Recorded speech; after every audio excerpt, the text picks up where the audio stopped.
As you said, thank you, Mr. Bannon. The article is very interesting because there's a lot of points, as you mentioned, it's right on the point. But there are some of the things we are actually wanted to caution in the United States and this Trump administration be really careful. Because we know, Miles Guo shared with us, we know what the CCP's usual stalwalling tactics would be, because they used it in the first term. Okay, so they pretending, they wanted to achieve a deal, but they just talks. Okay, and they waited out until the power shift between the parties, right? Because election come in and they seize that opportunity. And meantime, they exhausted Trump's credibility in time. So I wanted to ask you, knowing the lessons in the first round of the trade deal, do you think that Trump would prepare better for the political warfare tactics that the CCP has been using? I think he has. I think he has prepared much better.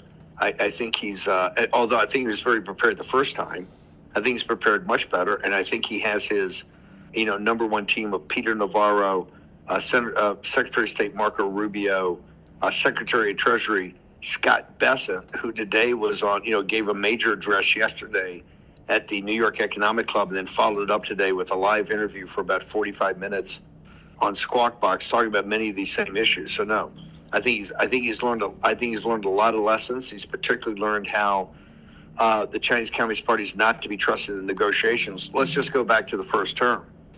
Everybody, I'm sure, remembers that we spent 2 years intensely negotiating a deal that would totally integrate the CCP into the Western economy, and eventually get rid of stuff like slave labor, and get rid of state-owned industries. It would get rid of all the issues and problems that the West have with the Chinese Communist Party, and the way they run their economy off the slave labor of Lao Beijing hurts every economy. After 2 years of negotiation, in May of 2019, after he held the Belt and Road Initiative, Miles reminded me that was the first big One Belt, One Road conference. It was actually done in conjunction with Putin. That after it was over, they decided, she and Wang Xishan decided after 2 years they were not going to honor the treaty, not going to sign the treaty. And they told Li Hu to call his counterpart, right, in the United States, and tell him, hey, no deal. Immediately after that, she declared a people's war against the United States, unrestricted warfare. Yes. So we remember the lessons of that very closely. Also, people should remember, Miles, the very first time that Miles told me about the pandemic was when I went up to New York. We were going to have our annual live broadcast for many, many hours and days on Chinese New Year's. And at the night before, at the dinner with Bill Gertz and other dignitaries, Miles informed us that, hey, there wasn't going to be a Chinese New Year's this year because of what turned out to be the pandemic, the Wuhan COVID-19. Yeah. And Miles was, weeks and weeks ahead of that.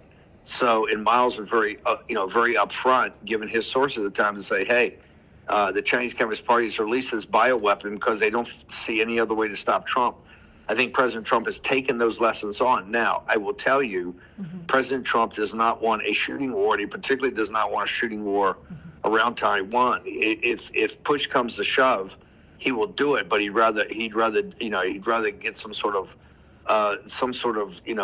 working relationship with the CCP that avoids that. But all of this will be part of, I think, in the overall architecture of decoupling. I think it's pretty obvious with these tariffs, with non-tariff things that Trump's going to do.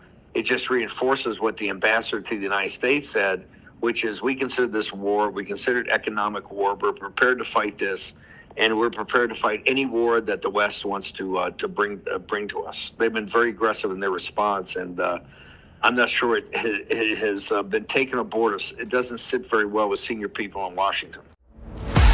Sign up for free and be part of the movement. It isn't just an app. It isn't just